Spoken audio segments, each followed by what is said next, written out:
আসসালামু আলাইকুম ওয়া রাহমাতুল্লাহি ওয়া বারাকাতুহু। দেখুন, আমরা সকলেই অবগত জানি যে আমাদের সম্মুখে এখন যে মাস আপনার চলছে, এই মাস পবিত্র মুহররমুল হারাম মাস।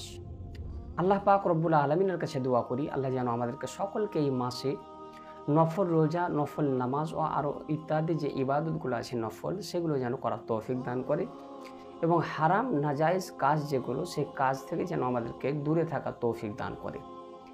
দেখুন, আজকাল কিছু মানুষকে আপনার দেখা যায় যে মুহররমুল হারাম মাস যখন আসে, তখন এই মুহররমুল হারাম মাসে আপনার হযরত ইমামে হুসাইন রাদিয়াল্লাহু তাআলা আনহু, যিনি ইসলামের খাতিরে, দ্বীনের খাতিরে নিজের গর্দানকে আপনার কাটিয়েছিলেন। তো হযরত ইমামে হুসাইন রাদিয়াল্লাহু তাআলা আনহুর নামে কিছু কিছু মানুষ আপনার আছে, যারা ইমামে হুসাইনের নামে আপনার ঢোল বাজনা করে, ইমামে হুসাইনের নামে আপনার তলোয়ারবাজি করে, তলোয়ার নিয়ে নাচানাচি করে, হযরত ইমামে হুসাইনের নামে আপনার বেলেট নিয়ে, খঞ্জর নিয়ে পিঠে মারামারি করে। তো এই যে এগুলো শরীয়ত আপনাদেরকে ইজাজত দেয় না, শরীয়ত আমাদেরকে ইজাজত দেয় না। কোনো আলেম ও দ্বীনও আজ পর্যন্ত বলেনি আর বলবে না কি এগুলো করা জায়েজ আছে। কিন্তু আজকাল বেরাদার আমাদের সমাজে এসব দেখা যায়। এই তালোয়ারবাজি করা, তালোয়ার নিয়ে নাচানাচি করা, লাফালাফি করা, এগুলো কাদের আলামত? এগুলো কারা করেছিল? আমরা জানি, তবুও আমরা এই হারাম কাজে আমরা লিপ্ত হই। হযরত ইমাম হুসাইন রাদিয়াল্লাহু তাআলা আনহুকে শহীদ করার পরে কাফেরেরা যারা শহীদ করেছিল, তারা আপনার কি করেছিল? হযরত ইমাম হুসাইন রাদিয়াল্লাহু তাআলা আনহুর সরকে, মাথা মুবারককে নিয়ে তালোয়ারের ডগায় নিয়ে আপনার নাচানাচি করেছিল। অতএব আপনি যদি নিজেকে যদি একজন আপনি মুসলমান হন, তো আমার মনে হয় মুসলমান হয়ে এ কাজ করা তো একদম উচিত নয়। আর যারা এসব কাজ করে তাদেরকে বলবো, টাইম আছে এখনও, সাবধান হয়ে যান, হুঁশিয়ার হয়ে যান। কেন মরতে হবে, আর মরার পর কি জবাব দিবেন?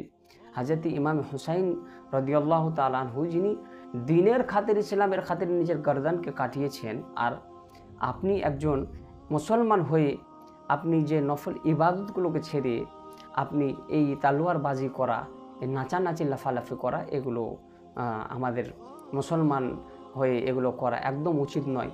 অতএব আল্লাহ পাকের কাছে দোয়া করি, আল্লাহ যেন আমাদের সকলকে হারাম কাজ থেকে হেফাজতে রাখে। আজকে এগুলোর জন্যে সুন্নি আলেমদের আজকে বদনাম, বুঝতে পারলেন?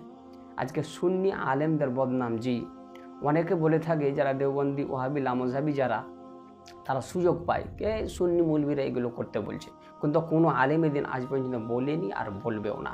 অতএব সকলের কাছে রিকোয়েস্ট, আপনারা এই কাজ থেকে, হারাম কাজ থেকে দূরে থাকুন, হারাম কাজ থেকে আপনারা দূরে থাকুন। আজকাল কিছু মানুষ, বুঝতে পারলেন, একজন মানুষ আমাকে বলছে, বুঝতে পারলেন, বিদেশ থেকে এসেছে বাড়ি। তো আমি তাকে জিজ্ঞাসা করছি, ভাই কী ব্যাপার, কবে যাবেন বিদেশ আবার? তো সে আমাকে বলছে, হুজুর মুহররমটা দেখে নিই তারপরে যাব। তো বলি, ভাই মুহররম আবার কীভাবে দেখা হয়? তো সে কি উত্তর দিছে, হুজুর আপনি জানেন না যে মুহররম এই তো আসলো, আমরা তালোয়ার নিয়ে নাচানাচি করি, বেলেট মারি, ওটাই তো মুহররম। তাহলে মানুষ কোন জায়গায় পৌঁছে গেছে চিন্তা করুন। আরে মুহররম যে আসলে যে নামাজ, যে রোজা, সেগুলো করুন। এই হারাম, এই নাজায়েজ, এই কাজগুলোকে করতে বলা হয়েছে। অতএব একদম হারাম ও নাজায়েজ। অতএব আপনি যদি আপনার জন্য ভালাই চাহেন, আর ইমামে হুসাইনের যদি সচ্চা আপনি মোহাব্বত করনেওয়ালা হন, ইমামে হুসাইনকে সত্য যদি আপনি একজন ইমামে হুসাইনের প্রেমিক হয়ে থাকেন, তো ইনশাআল্লাহ এই কাজগুলো করবেন না। আল্লাহ পাক যেন আমাদেরকে হারাম কাজ থেকে দূরে থাকার তৌফিক দান করে।